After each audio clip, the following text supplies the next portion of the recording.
کہ جس نے سورہ کہف شروع میں تلاوت کی اس کے لیے قدموں سے لے کے سر تک نور ہوگا، ومن قرأہا کلہا، اور جس نے پوری سورہ کہف کی تلاوت کی، کانت لہو نورم ما بین السماء الی الارض، تو اس کے لیے اللہ تعالیٰ زمین سے لے کے آسمان تک نور پیدا فرما دیں گے۔ سیدہ صدیقہ لانا فرماتی ہیں من قرأ من سورۃ الکہف 10 آیات، جس نے سورہ کہف میں سے 10 آیات پڑھی عند منامہ، سونے سے پہلے، اسم من فتنۃ الدجال، اللہ تعالیٰ اس کو دجال کے فتنے سے محفوظ فرمائیں گے۔ ابن عباس عنہ فرماتے ہیں کہ نبی علیہ السلام نے ارشاد فرمایا سورۃ الکہف تدعا فی التوراۃ حائل، کہ سورہ کہف کا نام تورات کے اندر حائل تھا۔ حائلہ کیا مطلب؟ حائل ہونے والی، یعنی یہ بندے اور قبر کے عذاب کے درمیان حائل ہونے والی صورت ہے، بندے اور شیطان کے درمیان حائل ہونے والی صورت ہے۔ عبداللہ عنہ فرماتے ہیں قال رسول اللہ صلی اللہ علیہ وسلم کہ نبی علیہ السلام نے ارشاد فرمایا البیت الذی تقرأ فیہ سورۃ الکہف، وہ گھر جس کے اندر سورہ کہف کی تلاوت کی جاتی ہے، لا یدخلہ شیطان تلک اللیلہ، اس رات شیطان اس گھر کے اندر داخل نہیں ہو سکتا، یعنی جو بندہ رات کو سورہ کہف تلاوت کر لے گا اس گھر کے اندر شیطان رات کو داخل نہیں ہو سکتا۔ آپ اندازہ لگائیے اس سورت کی کتنی عظمت ہے کہ جس گھر میں رات کو پڑھی جائے شیطان رات کو داخل نہیں ہو سکتا، تو بھئی اگر دن میں پڑھی جائے گی تو دن میں بھی داخل نہیں ہو سکے گا، اور جس گھر کے لوگ پڑھیں گے وہ فتنہ دجال سے محفوظ رہیں گے۔ اس سورت کو یاد کرنا اور اس کی کثرت سے تلاوت کرنا یہ بہت فائدے کی بات ہے، اسی لیے جمعہ کے دن اس سورت کا پڑھنا اور بھی زیادہ ثواب کا باعث ہے۔ نبی علیہ السلام نے ارشاد فرمایا کہ سورہ کہف کو جمعہ کے دن تلاوت کیا کرو، تو ہم سورہ کہف کی بھی تلاوت کریں جمعہ کے دن اور اس کو یاد کر کے پڑھنے کی کوشش کریں تاکہ اللہ تعالیٰ ہمیں شیطان سے بھی بچائے اور جو دجال ہے اللہ تعالیٰ اس کے فتنے سے بھی ہمیں محفوظ فرمائے۔ سورہ کہف سے پہلے ایک سورت ہے سورہ اسراء، اس کا نام ہے، اللہ رب العزت نے اس کو سبحان کے لفظ سے شروع فرمایا ہے، سبحان الذی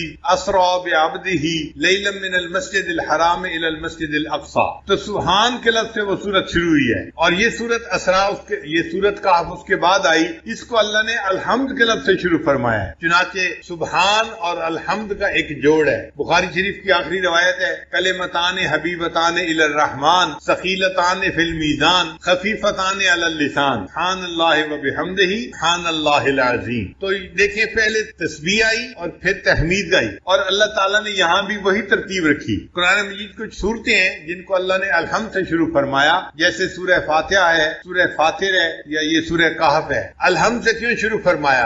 اصل مقصد یہ تھا کہ یہ اللہ تعالیٰ کی تعریف ہی ہے کہ اللہ رب العزت نے کمال رحمت سے اور مہربانی سے اپنے بندوں کو اس کلام سے نوازا، یہ اللہ کی رحمت ہے اور اللہ کی مہربانی ہے۔ اور مفسرین نے لکھا ہے کہ اللہ تعالیٰ نے الحمد سے اس لیے سورت کو شروع فرمایا کہ اللہ جانتے تھے کہ بندے میرے حمد کا حق ادا کر ہی نہیں سکتے، اس لیے مجھے اپنی حمد خود بیان فرمانی ہے۔ اللہ نے اپنی حمد خود بیان فرمائی۔ امام ربانی حضرت مجدد ثانی رحمۃ اللہ نے لکھا ہے کہ اگر بندہ اللہ کی حمد بیان کرنے کے لیے ایڑی چوٹی کا زور لگا دے تو بھی وہ اللہ کی حمد کو بیان نہیں کر سکتا، کیونکہ اللہ تعالیٰ اتنے عظیم ہے کہ انسان اس کی عظمت کے مطابق اس کی تعریف کر ہی نہیں سکتا۔ ہم اللہ کی کیا تعریف کریں گے؟ انبیاء کے سردار، انبیاء کے امام حضرت محمد مصطفیٰ احمد مجتبیٰ حضرت محمد مصطفیٰ صلی اللہ علیہ وسلم، انہوں نے فرما دیا اللہم لا احصی ثناء علیک، اے اللہ میں آپ کی تعریفوں کا احاطہ نہیں کر سکتا، انت کما اثنیت علی نفسک، آپ ایسے ہیں جیسے آپ نے اپنی تعریفیں خود بیان فرمائی ہیں۔ تو اللہ کی تعریف اللہ خود ہی بیان فرما سکتا ہے، مخلوق میں سے کوئی تعریف کر ہی نہیں سکتا، اللہ اتنے بڑے ہیں۔ اس کی مثال یوں سمجھیں، ایک عام آدمی اس کو کوئی کہنے لگ جائے کہ جی آپ ذرا ایک سپر کمپیوٹر کی تعریف کریں، تو ایک عام آدمی یا ایک بچہ جو پرائمری اسکول کا پڑھنے والا ہے وہ سپر کمپیوٹر کی کیا تعریف کرے گا؟ وہ تو جانتا ہی اس کے بارے میں۔ اسی طرح ہم بندے ہیں، ہم اللہ کی عظمت کی حقیقت کو جانتے ہی نہیں، اس لیے ہم اس کی تعریف کر ہی نہیں سکتے۔ جتنی تعریفیں کریں گے یہ تعریفیں نیچے رہ جائیں گی۔ اللہ کی شان اس سے بھی بڑی ہے، اس سے بھی بڑی ہے، اس سے بھی بڑی ہے۔ اللہ تعالیٰ بہت بڑے ہیں۔ اسی نبی علیہ السلام نے ارشاد فرمایا کہ اے اللہ ما عبدنا کا حق کا عبادت، ہم نے آپ کی عبادت ایسے نہیں کی جیسی عبادت کرنے کا حق تھا، ہم عبادت کا حق ادا کر ہی نہیں سکتے. امام ربانی مجدد ثانی رحمۃ اللہ فرماتے ہیں کہ کوئی بندہ کتنے خلوص سے عبادت کیوں نہ کرے، کتنی یکسوئی کے ساتھ، کتنی توجہ کے ساتھ، کتنی جو ہے وہ یکسوئی کے ساتھ عبادت کرے، وہ اللہ کی عبادت کا حق ادا کر ہی نہیں سکتا. اس کی عبادت نیچے رہ جاتی ہے. اللہ کی شان اس سے بھی اونچی ہے، اس سے بھی اونچی ہے، اس سے بھی اونچی ہے. اب یہاں پہ ایک سوال پیدا ہوتا ہے کہ جب ہم اللہ تعالیٰ کی حمد بیان کر ہی نہیں سکتے، جیسے اللہ تعالیٰ اونچے ہیں، حمد کے لائق ہیں، پھر ثواب کیوں ملتا ہے؟ پھر ثواب کا بھائی ثواب کیوں ملتا ہے بندے کو؟ تو علماء نے اس کا جواب دیا. علماء جواب دیتے ہیں کہ اگر باپ اپنے بیٹے کو اسکول داخل کروائے نا، اور شام کو بچہ گھر واپس آئے اور آ کہ ابو میں نے لکھنا سیکھا ہے، باپ کہتا ہے بیٹا دکھاؤ تختی، تو بیٹا تختی دکھاتا ہے، اس نے ٹیڑھی سیڑھی لائنیں لگائی ہوتی ہیں، کچھ سمجھ میں نہیں آ رہا ہوتا، لیکن باپ اس کو انکریج کرنے کے لیے، اس کا دل رکھنے کے لیے اس کو آئس کریم انعام لے کے دے دیتا ہے. یہ جو آئس کریم کا انعام ہے یہ خوش خطی کا انعام نہیں ہے، یہ اس کا دل رکھنے کے لیے اس پر شفقت کا اظہار ہے. اسی طرح اللہ جو ہماری عبادتیں قبول کرتے ہیں وہ ہماری عبادتوں کی کوئی اچھائی نہیں ہوتی، بلکہ اللہ ان اللہ بالناس لرؤوف الرحیم، اپنے بندوں پر رؤوف اور رحیم ہے. اس کی رافت اور رحمت کا یہ تقاضا ہے، اللہ اپنے بندوں کی ٹوٹی پھوٹی عبادت پر بھی ان کو اجر عطا فرما دیتا ہے. اس لیے اللہ تعالیٰ نے اس سورت کو الحمد کے لفظ سے شروع فرمایا. واضح و نصیحت کی باتیں کر کے آخر پر خطیب یہ کہہ رہا ہوتا ہے کہ وَلَذِكْرُ اللَّهِ تَعَالَى أَعْلَى وَأَوْلَى وَأَجَلُّ وَأَتَمُّ وَأَهَمُّ وَأَكْبَرُ وَاللَّهُ يَعْلَمُ مَا تَصْنَعُونَ. یہ پوری کی پوری نصیحت کا نچوڑ ہوتا ہے. اس سے اللہ تعالیٰ کی یاد کی اہمیت کا اندازہ لگا لیجئے. اسی لیے جو لوگ جمعہ کا اہتمام نہیں کرتے، اپنے گھروں میں بیٹھے رہتے ہیں، جب دوسری اذان ہوگی تو آئیں گے، کبھی آتے ہیں کبھی نہیں آتے، تو وہ بہت بڑی فضیلت سے محروم ہو جاتے ہیں. حدیث پاک میں آتا ہے کہ نبی علیہ الصلوۃ والسلام نے ارشاد فرمایا، لوگ جمعہ کی نماز چھوڑنے سے باز رہیں، ورنہ اللہ تعالیٰ او لیختتمن اللہ علی قلوبہم ثم لیکونن من الغافلین، اگر وہ جمعہ کی نماز چھوڑیں گے اللہ تعالیٰ ان کے دلوں پر مہر لگا دیں. تو دلوں پہ مہر جباریت لگا دی جاتی ہے جو انسان جمعہ کی نماز میں غفلت کرتا ہے. اور ویسے بھی سوچئے، قوم یہود نے یوم السبت کی ناقدری کی تھی، یوم السبت کی ناقدری کی تھی. ان کو کہا گیا تھا کہ اس دن تم نے مچھلیاں نہیں پکڑنی، مگر انہوں نے ہیلے بہانے سے اپنی مرضی پوری کر لی. تو یوم السبت کی ناقدری کرنے پر قوم یہود کی شکلیں ظاہر طور پر اللہ نے مسخ کر دی تھیں. علماء نے لکھا جو امت مسلمہ کا بندہ جمعہ کے دن کی ناقدری کرے گا اللہ تعالیٰ اس کے من کی باطنی شکل کو مسخ فرما دیں گے. اس لیے آپ دیکھیں کہ جو بندہ جمعے کا اہتمام نہیں کرتا نا، وہ کسی کام کا نہیں رہتا، دل مسخ ہو جاتا ہے، دل کی شکل اندر کی بدل دی جاتی. باقی اللہ رب العزت نے فضیلت دی جمعہ کے دن کو، تو یہ دستور ہے کہ محبوب کی جہاں نظر پڑتی ہے اسی کو شرف مل جاتا ہے. تو اللہ تعالیٰ نے انبیاء میں سے کچھ انبیاء کو شرف بخشا، ان کو کتابیں عطا فرمائی، چنانچہ تورات، انجیل، زبور اور قرآن مجید. پھر اگر نبی علیہ الصلوۃ والسلام کے صحابہ میں دیکھیں تو 4 خلفاء کو اللہ تعالیٰ نے فضیلت عطا فرمائی، جن کو ہم خلفائے راشدین کہتے ہیں. پھر ذرا آگے چلیں تو اللہ رب العزت نے ائمہ میں سے 4 ائمہ کو ایک شان عطا فرمائی، امام اعظم ابو حنیفہ رحمۃ اللہ علیہ، امام مالک، امام شافعی اور امام احمد بن حنبل رحمۃ اللہ علیہ. پھر اور غور کیجئے کہ 4 مہینوں کو اللہ تعالیٰ نے محترم مہینے بنایا، رجب، شعبان، رمضان اور محرم. پھر اللہ تعالیٰ نے 4 راتوں کو فضیلت عطا فرمائی، شب قدر، 15 شعبان کی رات، اور شب عید اور شب جمعہ. اللہ رب العزت نے فضیلت عطا فرمائی. 4 دنوں کو بھی فضیلت عطا فرمائی گئی، چنانچہ یوم عرفہ جس دن حج ہوتا ہے، یوم الفطر عید فطر کا دن، یوم الاضحیٰ عید الاضحیٰ کا دن، اور یوم الجمعہ جمعہ کا دن. اللہ رب العزت نے ان دنوں کو بھی فضیلت عطا فرمائی. لہذا ہمیں جمعہ کے دن کا اہتمام اپنے اندر پیدا کرنے کی ضرورت ہے. اور یہ جو ہماری ایک عادت بنتی جا رہی ہے کہ جی دوسری اذان ہوگی اور پہلی رکعت کھڑے ہوتے ہوتے ہم جمعہ میں چلے جائیں گے، تو اس سے انسان بہت ساری فضیلتوں سے محروم رہ جاتا ہے۔ حق یہ بنتا ہے کہ وقت سے پہلے آئیں اور مسجد میں بیٹھ کر اللہ کی عبادت کریں، امام کی نصیحت کو سنیں، تاکہ پچھلے ہفتے سے اس ہفتے تک کے تمام گناہ اللہ تعالیٰ معاف فرما دے۔ یہاں پر ایک نقطے کی بات ذرا سمجھنے والی ہے، توجہ فرمائیے گا۔ اس دنیا میں جو چیزیں ہیں یہ جنت کی نعمتوں کا عکس ہیں، جو چیزیں بھی اس دنیا میں ہیں وہ جنت کی نعمتوں کا عکس ہیں۔ اسی لیے جو دنیا کے پھل ہیں یہ آخرت کے جنت کے پھلوں کے مشابہ ہے۔ وَأُتُوا بِهِ مُتَشَابِهًا، اللہ تعالیٰ فرماتے ہیں کہ جنت میں پھل ملیں گے جو مشابہ ہوں گے، تو وہاں کے انار یہاں کے انار کی شکل والے ہوں گے، لیکن ان کی کوالٹی، ان کی رنگت، ان کا ذائقہ وہ بہت بہتر ہوگا۔ مگر یہ نہیں ہو سکتا کہ وہاں کے انار یہاں کے آلو کی طرح یا یہاں کے امرود وہاں کے کیلے کی طرح، نہیں، جو شکل یہاں ہے شکل وہی ہوگی، لیکن کوالٹی کے اندر فرق ہوگا، تو مشابہت ہوگی۔ جب ان پھلوں میں مشابہت، تو جیسے دنیا کے گھر ایسے آخرت کے گھر وہ بھی اسی طرح ہوں گے، دروازے ہوں گے، کھڑکیاں ہوں گی، دیواریں ہوں گی، چھت ہوگی، جیسے گھر بنتے ہیں۔ مگر یہاں کے گھر اینٹ گارے سے بنے، وہاں کے گھر سونے چاندی کی اینٹوں سے بنیں گے، مشک کا اس میں سیمنٹ استعمال کیا جائے گا۔ اور بعض لوگوں کو اللہ تعالیٰ سرخ یاقوت سے بنا ہوا پورا گھر عطا فرما دیں گے، مگر مشابہت ہوگی۔ اور آگے دیکھیے، جیسے دنیا کی عورتیں ہیں، جنت کی عورتیں بھی بالکل اسی طرح ہوں گی، گو کہ ان کا حسن و جمال اس وقت کی عورتوں کے حسن و جمال سے بہت زیادہ۔ حدیث پاک میں فرمایا گیا کہ اگر جنت کی حور اپنا پلو آسمان دنیا سے نیچے کر دے تو سورج کی روشنی ماند پڑ جائے، اگر کھاری پانی میں تھوک ڈال دے تو کھاری پانی میٹھا ہو جائے، مردے سے ہم کلامی کر لے تو مردہ بھی زندہ ہو جائے، اس کے دل میں محبت کے جذبات پیدا ہوتے ہوئے انسان اپنی آنکھوں سے خود دیکھے گا، تو معلوم ہوا کہ شکل تو ایک جیسی ہوگی، مشابہت ہوگی، مگر کوالٹی کچھ اور ہوگی۔ یہ مشابہت دسترخوان میں بھی،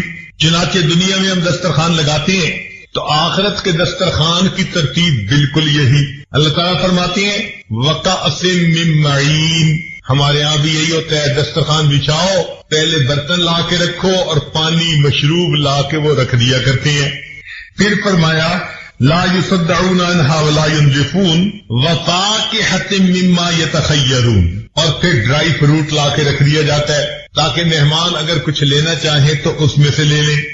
جب ڈرائی فروٹ بھی رکھ دیا گیا، پھر کھانے آتے ہیں جو اصل ڈشز ہوتی ہیں، تو فرمایا وَلَحْمِ طَيْرٍ مِّمَّا يَشْتَهُونَ، پھر بھنا ہوا گوشت آئے گا جس کے کھانے کی لوگ اشتہا رکھتے ہیں۔ تو ترتیب جو دنیا میں وہی ترتیب آخرت کی۔ تو جب یہ بات سمجھ آ گئی کہ دنیا کی نعمتیں آخرت کی نعمتوں کا عکس ہیں، جو یہاں معاملہ ہوگا ویسا ہی معاملہ آخرت میں، مگر وہاں کی کوالٹی، وہاں کی لذتیں وہ ایسی ہوگی کہ دنیا کو اس کے ساتھ کوئی نسبت ہی نہیں ہے، مگر عکس ضرور ہے۔ تو جب یہ بات سمجھ میں آ گئی کہ دنیا کی نعمتیں آخرت کی نعمتوں کا عکس ہیں، اب حقیقت کی بات سمجھیے کہ جمعہ کو فضیلت اس لیے ملی کہ یہ آخرت کی ایک نعمت کا عکس ہے۔ وہ کون سی نعمت؟ حدیث پاک میں آتا ہے کہ جنتی جب جنت میں جائیں گے تو جنتی مخلوق کے حسن کو دیکھیں گے، اتنا متعجب ہوں گے، حیران ہوں گے، 70 سال تک ٹکٹکی باندھ کے دیکھتے رہ جائیں گے اور ان کو وقت گزرنے کا احساس نہیں ہوگا۔ جیسے کوئی خوبصورت چیز دیکھو تو انسان دیکھتا رہتا ہے متحیر ہو کر، تو جنتی مخلوق کا حسن اتنا ہوگا کہ یہ حیران ہو کر 70 سال دیکھتے رہ جائیں گے، وقت گزرنے کا پتہ نہیں چلے گا۔ پھر جنتی وہاں زندگی گزاریں گے۔ حدیث پاک میں آتا ہے کہ جب جنتی اپنی زندگی انجوائے کرنے لگ جائیں گے، اللہ تعالیٰ جنتیوں سے خطاب فرمائیں گے فَاسْأَلُونِي مَا شِئْتُمْ، میرے بندو مانگو مجھ سے تم کیا مانگتے ہو۔ تو جنتی کہیں گے اللہ سب نعمتیں مل گئی، مزے میں ہیں، کوئی غم نہیں، کوئی فکر نہیں، اپنی من مرضی کی زندگی گزار رہے ہیں، ہر نعمت ہمارے پاس موجود ہے۔ اب ہم آپ سے کیا مانگیں؟ اللہ تعالیٰ فرمائیں گے تم اپنے علماء کی طرف رجوع کرو، وہ تمہیں گائیڈ کریں گے کہ تمہیں کیا چاہیے۔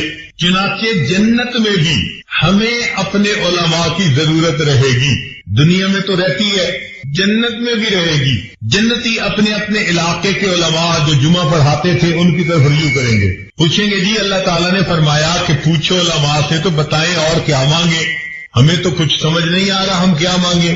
علماء کہیں گے کہ اگرچہ بہت نعمتیں مل گئیں، ایک نعمت ابھی باقی ہے۔ کون سی نعمت؟ کہ اللہ تعالیٰ نے فرمایا تھا وَلَدَيْنَا مَزِيدٌ، ہم جنت میں تجھے آپ کو ایک مزید نعمت عطا فرمائیں گے، یعنی اللہ تعالیٰ جنت میں جنتیوں کو اپنا دیدار عطا فرمائیں گے، اور ابھی تک ہمیں اللہ تعالیٰ کا دیدار نہیں ہوا، یہ نعمت ابھی باقی ہے۔ تو بس یہ سنتے ہی جنتی وجد میں آئیں گے، عشق و مستی میں، اور اللہ تعالیٰ سے جنتی فریاد کرنے لگ جائیں گے، اللہ مکان ہو اور مکی کی ملاقات نہ ہو تو مزہ کیا، جنت میں تو آپ نے پہنچا دیا، اگر آپ سے ملاقات آپ کا دیدار نہ ہو تو جنت کا مزہ کیا۔ پھر جنتی کہیں گے اللہ ہم دنیا میں آپ کو بن دیکھ کے سجدے کیا کرتے تھے، تہجد میں جاگا کرتے تھے، رمضان کے روزے رکھا کرتے تھے، مولا تیرے حکموں کی پابندیاں کیا کرتے تھے، اس امید پر کہ آخرت میں آپ سے ملاقات ہوگی، اور آپ نے فرمایا بھی تھا کہ واللہ یدعو الی دار السلام، اللہ تعالیٰ دار السلام میں تمہیں بلاتا ہے۔ مولا اب تو ہم جنت میں پہنچ گئے، اب ہمیں اپنا دیدار عطا فرما دیجئے۔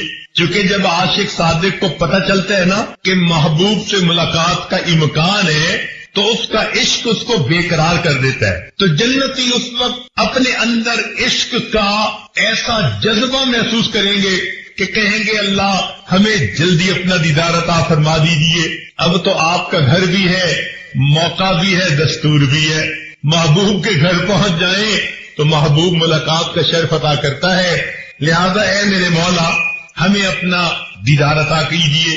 علماء نے لکھا کہ اللہ تعالیٰ اپنا دیدار کروائیں گے، فرمائیں گے جنتیوں اس کے لیے تیاری کرو۔ جیسے دنیا میں شادی ہوتی ہے تو اس سے پہلے لوگ تیاری کرتے ہیں، کپڑے سلواتے ہیں، پھر اپنے بال بنواتے ہیں، پھر نہا دھو کے کپڑے پہن کے خوشبو لگا کے تقریب میں شرکت کے لیے جاتے ہیں، بالکل اسی طرح جنتی بھی تیاری کریں گے۔ ان کے لیے ایک بازار ہوگا جو حسن و جمال کا بازار ہوگا، جنتی وہاں جائیں گے تو جیسے چاہیں گے ان کو اللہ تعالیٰ ان کے من پسند کا حسن و جمال عطا کر دے گا۔ آج دنیا میں جس کا چہرہ گول وہ لمبا نہیں ہو سکتا، جس کا لمبا وہ گول نہیں ہو سکتا، آنکھیں چھوٹی تو موٹی نہیں ہو سکتی، موٹی ہے تو بادامی نہیں بن سکتی، تو لمیٹیشن ہے۔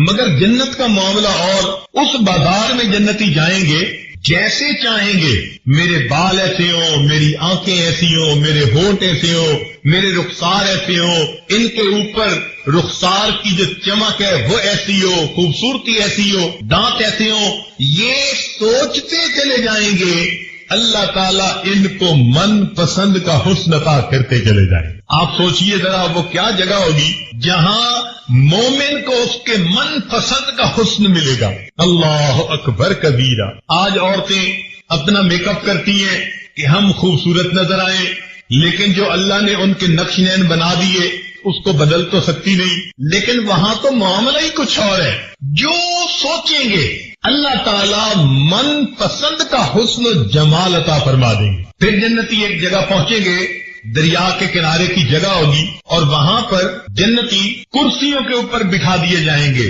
نور کی بنی ہوئی کرسیاں ہوں گی، ممبر ہوں گے، پہلے انبیاء کی صفیں، پھر ان کے صحابہ کی، پھر صدیقین، شہداء، صالحین، سب صفیں ہوں گی، تو جنتی وہاں پر بٹھا دیے جائیں گے۔ حدیث پاک میں آتے ہیں کہ اللہ تعالیٰ ان کی دعوت فرمائیں گے، جیسے آپ کسی کے ہاں جاتے ہیں، وہ کہتے ہیں جی پہلے ہم کھانا کھا لیتے ہیں پھر ذرا مل کے باتیں کریں گے، چنانچہ اللہ تعالیٰ دعوت کریں گے، مگر ایک ایک جنتی کے سامنے 70,000 پلیٹوں کے اندر کھانے رکھے جائیں گے۔ یہ اس کریم کی مہربانی ہے، نزلا من غفور الرحیم۔ کیا وہ دسترخوان ہوگا، کیا جنتی کی شان ہوگی؟ تو لوگ کھانا کھائیں گے بھوک کی وجہ سے نہیں، لذت لینے کی خاطر کھائیں گے، پیٹ نہیں بھرے گا۔ یہاں تو ایک ڈش کھا لو تو دوسری ڈش کی جگہ نہیں ہوتی، دوسری کھا لو تو تیسری چکھنا بھی مشکل ہوتی ہے۔ وہاں تو لذت کی وجہ سے کھائیں گے، پتہ نہیں کیا کیا مزے پائیں گے۔ چنانچہ جب کھا لیں گے پی لیں گے، مجلس شروع ہوگی، حضرت داؤد علیہ السلام اپنی زبان میں اللہ کا کلام سنائیں گے۔ اب ذرا غور کیجیے، آج ہم ایک اچھے قاری سے اللہ کا قرآن سنتے ہیں تو طبیعت پہ کیا وجد کسی کیفیت آ جاتی ہے۔ تو کائنات کے جتنے بھی انسان ہیں ان میں سب سے زیادہ خوش آوازی اللہ تعالیٰ نے داؤد علیہ السلام کو عطا فرمائی۔ لہن داؤدی مشہور ہے، قرآن مجید میں ہے کہ جب وہ زبور پڑھتے تھے تو چلتا پانی رک جاتا تھا، پرندے ان کے جو ہے وہ کندھے پہ آ کر بیٹھ جاتے تھے۔ اللہ اکبر، کیا آواز ان کی سریلی ہوگی، کیا سوز ہوگا ان کی آواز میں، وہ اللہ کا قرآن سنائیں گے۔ بعض روایتوں میں آیا نبی علیہ السلام بھی اللہ کا قرآن سنائیں گے، مگر یہ بات پکی کہ پھر ایک وقت آئے گا کہ جب اللہ تعالیٰ خود قرآن کی تلاوت فرمائیں گے، سورہ یاسین کی تلاوت فرمائیں گے۔ اب وہ کیا عجیب منظر ہوگا بھائی کہ جب اللہ رب العزت تلاوت فرمائیں گے اور اس کے بندے سن رہے ہوں گے، اس لذت کو الفاظ میں بیان ہی نہیں کیا جا سکتا۔ جب یہ سب باتیں ہو جائیں گی تو پھر اللہ تعالیٰ جنتیوں کو اپنا دیدار عطا فرمائیں گے۔ وہ دیدار کیسے ہوگا؟ بے جہت ہوگا، بے کیف ہوگا، بے شبہ ہوگا، بے مثال ہوگا۔ ہم نہ سمت کا تعین کر سکتے ہیں، نہ کیفیت کا، نہ کسی چیز سے تشبیہ دے سکتے ہیں، نہ مثال دے سکتے ہیں۔ بھائی اتنا ہے کہ جیسے سب لوگ آسمان پہ چاند کو دیکھ لیتے ہیں، کوئی دقت نہیں ہوتی، سب لوگ اپنی اپنی جگہ پر اللہ کا دیدار کر لیں گے۔ اب وہ دیدار کی کیفیت ہماری سوچ سے بالا تر ہے، مگر دیدار نصیب ہوگا۔ جب دیدار نصیب ہوگا تو جیسے دنیا میں آندھی آتی ہے تو مٹی ہر طرف اڑتی ہے، تو جب اللہ تعالیٰ کا دیدار ہوگا تو ایک نور کی آندھی آئے گی اور ہر جگہ نور ہی نور ہوگا۔ وہ نور جنتیوں کے چہروں پہ سج اور خطیب سے قریب تر بیٹھنے کی کوشش کرے گا، اس کی عادت کے مطابق اللہ جنت میں بھی اپنے قرب کا دیدار عطا فرمائیں گے، اگلی صفوں میں جگہ عطا فرمائیں گے۔ میرا یہ بندہ پوری زندگی جمعے کا اہتمام کرتا رہا، یہ خطیب کے قریب ہو کے بیٹھتا تھا، چونکہ دنیا کی یہ نعمت عکس ہے جنت کی نعمت کا، لہذا فرمائیں گے کہ دنیا میں یہ خطیب سے قریب ہو کے بیٹھتا تھا، وقت سے پہلے آتا تھا، لہذا یوم مزید جب اللہ رب العزت کا دیدار ہوگا تو اس بندے کو بھی اگلی صفوں میں اللہ تعالیٰ جگہ عطا فرما دے۔ اور امام ربانی مجدد ثانی رحمت اللہ علیہ نے ایک نقطہ لکھا، وہ فرماتے ہیں کہ جس کیفیت کی نماز بندہ دنیا میں پڑھے گا اللہ تعالیٰ اسی طرح اس کو جنت میں اپنا دیدار عطا فرمائیں گے۔ وہ کیسے کہ اگر نماز کے اندر اس کے دل میں دنیا کے وساوس آتے رہتے ہیں تو یہ تمام وسوسے جنت میں اللہ تعالیٰ کا جب دیدار ہوگا اس کے اوپر نورانی پردے بن جائیں گے، تو پردوں کے اندر سے اس کو دیدار ہوگا۔ جو شخص اس دنیا میں ایسی نماز پڑھے گا کہ اللہ کے سوا کوئی اور دھیان نہیں ہوگا، اللہ تعالیٰ بغیر کسی پردے کے جنت میں اپنا دیدار عطا فرمائے۔ تو ہمیں اس بات کی تمنا کرنی چاہیے کہ ہم بھی اگلی صفوں میں آ کر بیٹھا کریں، امام خطیب کے خطبے کو توجہ سے سنا کریں، اور اس خطبے کو سنتے ہوئے مراقبہ کرنے سے پرہیز کیا کریں، اس لیے کہ نماز میں نگاہیں رکھنے کی بھی جگہ متعین کر دی گئی۔ قیام میں ہو تو سجدے کی جگہ، رکوع میں ہو تو دونوں انگوٹھوں کے درمیان، سجدے میں جاؤ تو جیسے ناک کے اوپر، اتحیات میں بیٹھو تو دامن کے اوپر۔ جیسے نماز میں نگاہ کی جمع کو مخصوص کر دیا، اسی طرح خطبے کے دوران مومن کو کہا گیا تم خطیب کی طرف متوجہ رہو، یہ سوچتے رہو اللہ آج تیرا پیغام پہنچانے والے کے چہرے کو دیکھ رہے ہیں، اس نعمت کے بدلے تو جنت میں ہمیں اپنے چہرے کا دیدار عطا فرما دے. تو یاد کا یہ جمعہ اس دن کا عکس ہے، یوم مزید کا، لہذا اہتمام کے ساتھ جمعہ کے دن مسجد میں آیا کیجیے اور امام کی بات کو سنا کیجیے. ہم نے علماء ماوراء النہر کا اس معاملے میں ایک عجیب عمل دیکھا. شاید قزاقستان کی بات ہے، ایک مسجد میں جمعہ کا نماز پڑھانی تھی تو ہم فجر کے بعد سفر کر کے وہاں پہنچے اور جاتے ہی سو گئے. 100 مرتبہ صبح اور 100 مرتبہ شام، کم از کم اتنا تو درود شریف ضروری پڑھ لیں. ایک صحابی رضی اللہ عنہ پوچھتے ہیں اللہ کے نبی صلی اللہ علیہ وسلم میں کتنا درود شریف پڑھوں؟ فرمایا زیادہ پڑھ، چوتھائی حصہ. زیادہ پڑھو گے تو فائدہ زیادہ. اللہ کے نبی صلی اللہ علیہ وسلم آدھا حصہ. بھائی زیادہ پڑھو گے تو زیادہ فائدہ. 3 حصے. فرمایا اور زیادہ تو 4 حصے.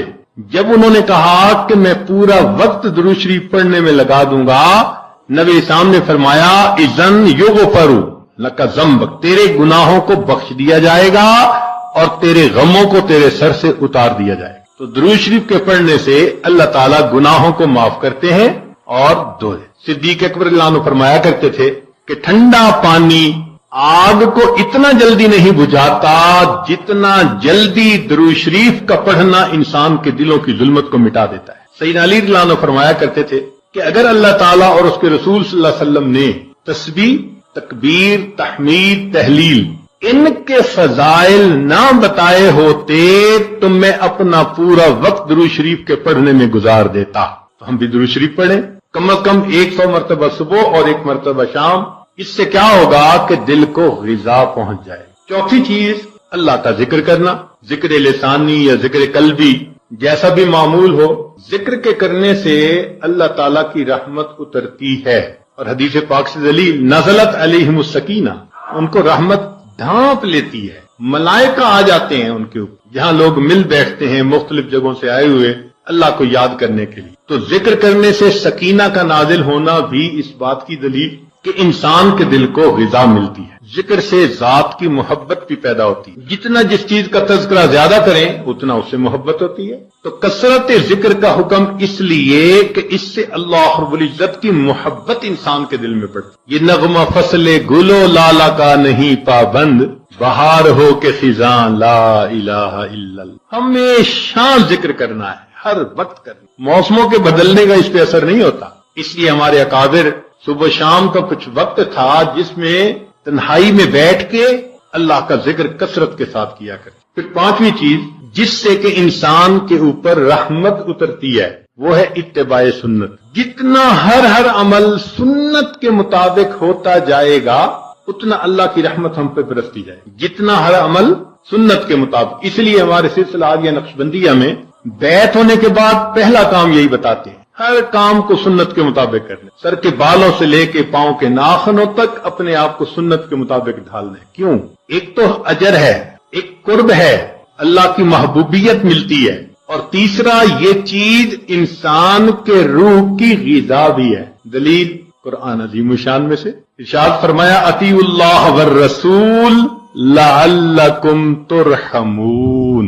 اللہ اور اس کے رسول کی اطاعت کرو تو کیا ہوگا؟ تمہارے اوپر رحمت برسے گی. تو اتباع سنت سے بھی انسان پر رحمت برستی ہے. پھر 6ٹھی چیز اہل اللہ کی صحبت اختیار کرنا. قرآن مجید میں تو حکم دیا گیا یا ایھا الذین آمنوا اتقوا اللہ وکونوا مع الصادقین. یہ کونوا حکم ہے، اور حدیث پاک میں بھی حکم دیا گیا. نبی علیہ السلام نے ارشاد فرمایا علیکم بمجالسۃ العلماء واستماع کلام الحکماء فإن اللہ تعالی یحیی القلب المیت بنور الحکمہ کما یحیی الارض المیت بماء المطر. کہ جس طرح بارش کے اترنے سے اللہ مردہ زمین کو زندہ کر دیتے ہیں، اسی طرح اہل اللہ کی حکمت بھری باتوں سے اللہ دلوں کو زندہ کر. تو دلوں کو غذا کا ملنا حدیث سے ثابت. اس لیے تو فرمایا کہ انسان کہیں نہ کہیں اپنا تعلق جوڑے.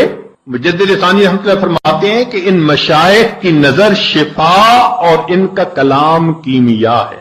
ان کا کلام کیمیا اور ان کی نظر شفا ہے. یہ 10 اسباب ہمیں زبانی یاد ہونے چاہیے تاکہ ہم ان کے ذریعے سے اپنے گناہوں کی بخشش کا بندوبست کر لیں. سب سے پہلا سبب استغفار.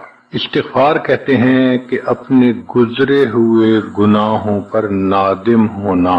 شریعت نے کہا الندم توبۃ، ندامت یہ توبہ ہے، اور حدیث مبارکہ میں ہے کہ قیامت کے دن سب سے زیادہ خوش انسان وہ ہوگا من وجد فی صحیفتہ استغفارا کثیرا، جس کے نام اعمال میں کثرت کے ساتھ استغفار لکھا ہوا ہوگا۔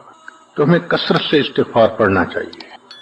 چنانچہ ایک شخص حضرت حسن اللہ عنہ کے پاس آیا، حضرت بہت گناہگار ہوں، کوئی عمل بتائیں۔ فرمایا استغفار پڑھو۔ ایک اور آدمی آیا، حضرت بارش نہیں ہو رہی، کوئی عمل بتائیں۔ فرمایا استغفار پڑھو۔ پھر ایک آدمی آیا کہ حضرت بہت قرضہ چڑھ گیا، دعا کریں کہ کوئی اسباب بن جائیں رزق کے، مال کے، تاکہ قرضہ اتر جائے۔ فرمایا استغفار پڑھو۔ پھر ایک شخص آیا کہ حضرت دعا کریں اللہ مجھے بیٹا دے دے۔ فرمایا استغفار کرو۔ ایک آدمی آیا میرا باغ ہے، دعا کریں کہ میرا پھل زیادہ لگے۔ فرمایا استغفار کرو۔ ایک آدمی آیا میری کھیتی باڑی کی زمین ہے، دعا کریں پانی اندر سے نکل آئے۔ فرمایا استغفار کرو۔ اب سننے والا حیران کہ مختلف لوگ مختلف ضروریات آ کر بیان کرتے رہے، سب کے لیے ایک ہی جواب۔ تو اس نے پوچھا کہ حضرت کیا مسئلہ؟ تو فرمایا کہ دیکھو یہ جواب میں نے اپنی طرف سے نہیں دیا، قرآن مجید سے دیا ہے۔ اللہ تعالیٰ ارشاد فرماتے ہیں قرآن مجید میں فَقُلْتُ اسْتَغْفِرُوا رَبَّكُمْ إِنَّهُ كَانَ غَفَّارًا۔ تو سب سے پہلے استغفار کرنے سے گناہوں کی بخشش ہوتی ہے۔ یرسل السماء علیکم مدرارا، تمہارے اوپر اللہ بارشیں برسائے گا۔ وَيُمْدِدْكُمْ بِأَمْوَالٍ، اللہ مال کے ذریعے تمہاری مدد کرے گا۔ وَبَنِينَ، اور بیٹوں کے ذریعے مدد کرے گا۔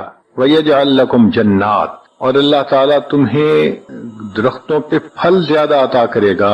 وَيَجْعَلْ لَكُمْ أَنْهَارًا، اور اللہ تعالیٰ تمہارے لیے زمین سے چشمے جاری فرما دے گا۔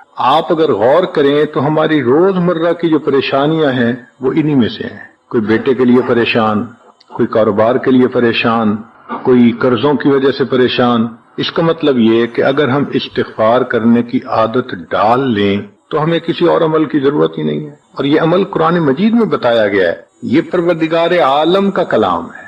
ہم استغفار کم کرتے ہیں، کم از کم 100 مرتبہ صبح اور شام استغفار کا کرنا معمول بنا لینا چاہیے۔ آپ لوگ ڈرائیو کرتے ہیں اپنے دفتر جاتے ہوئے تو راستے میں جو آدھا گھنٹہ لگتا ہے اس میں کیا کرنا ہوتا ہے؟ بعض لوگ نعت سن لیتے ہیں، تلاوت سن لیتے ہیں، وہ بھی عبادت ہے، لیکن اس سے زیادہ بہتر یہ ہے کہ انسان خود پڑھے کچھ۔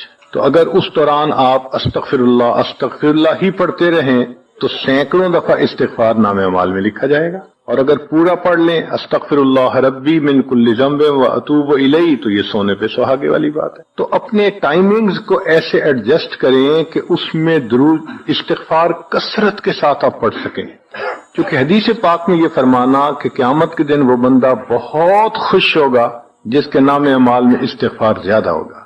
دوسرا سبب ہے توبہ۔ توبہ اور استغفار بہت قریب قریب ہیں، ان میں لائن آف ڈیمارکیشن ڈالنا تھوڑا ڈیفیکلٹ ہے، مگر علماء نے لکھا ہے کہ استغفار پچھلے گناہوں پہ ریپینٹنس کو کہتے ہیں، اور توبہ آئندہ گناہوں کو کمٹ نہ کرنا، اس کی کمٹمنٹ کرنا، عزم کرنا، اس کو کہتے ہیں۔ توبہ عزم جازم، ایک عہد کرنا کہ میں نے آج کے بعد گناہ نہیں کرنا، یہ توبہ کہلاتا ہے۔ تو گویا توبہ کا تعلق آئندہ گناہ نہ کرنا، استغفار کا تعلق پاسٹ کے ساتھ ہے کہ میں نے جو کیا برا کیا، اللہ بس میری غلطی کو پلیز معاف کر دیں، اس کو استغفار کہتے ہیں۔ اور یہ استغفار کا حکم اللہ رب العزت نے اپنے حبیب صلی اللہ علیہ وسلم کو دیا، فسبح بحمد ربک واستغفرہ، حکم ہے، صیغہ ہے امر کا۔ اللہ کے محبوب صلی اللہ علیہ وسلم کو اگر یہ حکم ہے تو سوچئے پھر ہمیں استغفار کرنے کی کتنی ضرورت ہے۔ توبہ ہر بندے پہ کرنی ضروری، چنانچہ کافر ہے تو وہ کفر سے توبہ کر کے مسلمان بن جائے، مومن ہے گناہوں سے توبہ کر کے نیک بن جائے۔ جو نیک ہے وہ جو اپنے اعمال کے اندر غفلت ہوتی ہے، نماز کی غفلت، ذکر میں غفلت، تلاوت میں غفلت، اس غفلت سے توبہ کرے، اور جو کہے کہ جی میں تو اس سے بھی توبہ کرتا ہوں، تو بھئی ہم جو اعمال کرتے ہیں یہ اس کوالٹی کے تو نہیں کہ اللہ تعالیٰ کے ہاں قبولیت پا سکے۔ اب پھر استغفار کرنا کہ اللہ اس کو قبول کر لیجئے، کیونکہ اللہ کے محبوب صلی اللہ علیہ وسلم نے فرمایا ما عبدنا کا حق کا عبادت، اے اللہ ہم نے عبادت نہیں کی جیسے عبادت کرنے کا حق تھا۔ اگر سید الاولین والآخرین صلی اللہ علیہ وسلم یہ فرماتے ہیں ہم کس کھیت کی گاجر مولی ہیں، ہماری عبادتیں کیا عبادتیں، تو استغفار کرنا، توبہ کرنا ہم میں سے ہر بندے پر لازم ہے۔ تیسری چیز جس سے کہ گناہ معاف ہوتے ہیں، الحسنات الماحیہ، نیکیاں۔ جو انسان نیک اعمال کرتا ہے تو گناہ دھل جاتے ہیں۔ نیک اعمال کی مثال صابن کی ہے، گناہوں کی مثال میل کی سی۔ صابن جتنا زیادہ لگتا ہے اتنا میل دھل جاتی ہے۔ ان الحسنات یذہبن السیئات۔ یہاں شیطان دھوکہ دیتا ہے۔ مثلا اگر کوئی بچہ تعلیم پا رہا ہے مگر کوئی گناہ بھی کرتا ہے، تیرے علم کا کیا فائدہ، گناہ تو چھوڑتا نہیں۔ بھائی اگر گناہ کرتے ہیں تو علم تو الٹا ان گناہوں کو دھوئے گا، وہ علم ہی چھڑوا دیتا ہے تاکہ دھونے کا مسئلہ ہی نہ رہے۔ اب عورت سوچے گی میں پردہ تو کرتی نہیں، نمازوں کا کیا فائدہ، یہ دھوکہ ہے شیطان کا۔ بھئی آپ نمازیں پڑھتی رہو، اس نمازوں کی برکت سے اللہ پھر پردے کی بھی توفیق دے دیں گے۔ تو نیکی نہیں چھوڑنی چاہیے کبھی بھی، یہ سوچ کے جی میں اچھا تو ہوں نہیں، کیا فائدہ، فائدہ ہے۔ جب اللہ فرما رہے ہیں کہ نیکیاں گناہوں کو دھو دیتی ہیں، بھئی گناہ تو ہم چھوڑتے نہیں اور نیکی آرام سے چھوڑ دیتے ہیں، یہ کہاں کی لاجک ہے؟ تو اس لیے نیکی بھاگ بھاگ کے کرنی چاہیے۔ اگر گناہ ہیں تو نیکی اور زیادہ کریں تاکہ نیکی کی برکت سے گناہوں کی ظلمت ختم ہو جائے اور دھل جائے۔ حدیث پاک میں ہے بندہ گناہ کرتا ہے لکھ دیا جاتا ہے، دوسرا گناہ، تیسرا، 5 گناہ کرتا ہے، پھر اس کے بعد وہ ایک نیکی کرتا ہے تو نیکی والا فرشتہ کہتا ہے کہ دیکھو اللہ کے ہاں دستور ہے من جاء بالحسنۃ فلہ عشر امثالھا، اس کو 10 نیکیاں ملنی تھیں، تم نے 5 گناہ لکھے ہیں نا، اچھا تم 5 گناہ مٹا دو، میں نامہ اعمال میں 10 نیکیوں کی بجائے صرف 5 نیکیاں بیلنس وہ ڈال دیتا ہوں۔ چنانچہ 5 گناہ مٹا دیے جاتے ہیں، 5 نیکیاں نامہ اعمال میں لکھ دی جاتی ہیں۔ اس لیے خوب نیکی کرنی چاہیے تاکہ اللہ تعالیٰ گناہوں کی ظلمت سے ہمیں محفوظ فرما دے۔ چوتھی چیز جس سے کہ گناہ معاف ہوتے ہیں، دعاء المؤمنین للمؤمن، جو ایمان والے ایک دوسرے کے لیے دعائیں کرتے ہیں اس سے بھی گناہ معاف ہوتے ہیں۔ چنانچہ عمر لانو جا رہے تھے عمرے کے لیے، نبی علیہ السلام نے فرمایا اے بھائی ہمیں اپنی دعاؤں میں نہ بھولنا، تو نبی علیہ السلام نے امت کو تعلیم دی کہ ایک دوسرے کو دعاؤں کے لیے کہنا چاہیے۔ یہ بہت اچھی عادت ہے کہ جب کسی سے ملیں جی ہمیں اپنی دعاؤں میں یاد رکھیں، والدین کو کہنا، بڑوں کو کہنا، دوستوں کو کہنا، کیا معلوم کس کی مانگی ہوئی دعا کام آ جائے۔ اس دعا کا فائدہ ہوتا ہے نا، تبھی تو قرآن مجید میں دعا سکھائی گئی، ربنا اغفر لنا وَلِإِخْوَانِنَا الَّذِينَ سَبَقُونَا بِالْإِيمَانِ، اے اللہ جو ہم سے پہلے ایمان والے چلے گئے ان کی بھی مغفرت فرما دے۔ تو فائدہ ہوتا ہے تو قرآن نے دعا سکھائی ہے نا۔ تو ایمان والوں کی دعاؤں سے دوسرے ایمان والوں کو فائدہ ہوتا ہے۔ حدیث پاک میں ہے دوست کی دعا دوست کے پیٹھ پیچھے رد نہیں کی جاتی، کیوں؟ اس میں خلوص ہوتا ہے۔ تو اس لیے حدیث پاک میں ہے، مسلم شریف کی روایت ہے کہ اگر کوئی آدمی فوت ہو جائے اور 40 آدمی جنازہ پڑھ لیں جو ایمان والے ہوں، توحید والے ہوں، فرمایا ما من رجل مسلم یموت فیقوم علی جنازته 40 رجلا لا یشرکون باللہ شیئا الا شفعهم اللہ فی، اللہ 40 بندوں کی نماز جنازہ کو قبول کر کے میت کی مغفرت فرما دیتے ہیں۔ 5واں عمل ما یعمل للمیت من اعمال البر، ہم اپنے فوت شدہ لوگوں کے لیے جو نفل کے کوئی نیک کام کرتے ہیں اس سے بھی ان کے گناہ معاف ہوتے ہیں۔ مثلا صدقہ کر دیا، قرآن پاک پڑھا، ان کو بخش دیا، ان کی طرف سے عمرہ کیا، حج کیا، ان نفلی اعمال کا ثواب ان کو ملتا ہے، اس کی وجہ سے ان کے گناہوں کو معاف کر دیا جاتا ہے۔ چنانچہ حضرت شیخ الحدیث رحمۃ اللہ علیہ نے فضائل ذکر میں یا کسی اور کتاب میں واقعہ لکھا ہے کہ ایک اللہ والے تھے، قبرستان کے قریب سے جاتے ہوئے انہوں نے کچھ پڑھ کے قبرستان والوں کو بخش دیا۔ رات خواب دیکھا کہ وہی قبرستان والے ہیں اور ایک آدمی آتا ہے جیسے کوئی ڈاک تقسیم کرنے والا ڈاکیا ہوتا ہے، اور سب اس کی طرف بھاگ پڑتے ہیں جیسے ڈاک لینے کے لیے ہو۔ ایک بندہ پیچھے آرام سے بیٹھا ہوتا ہے، وہ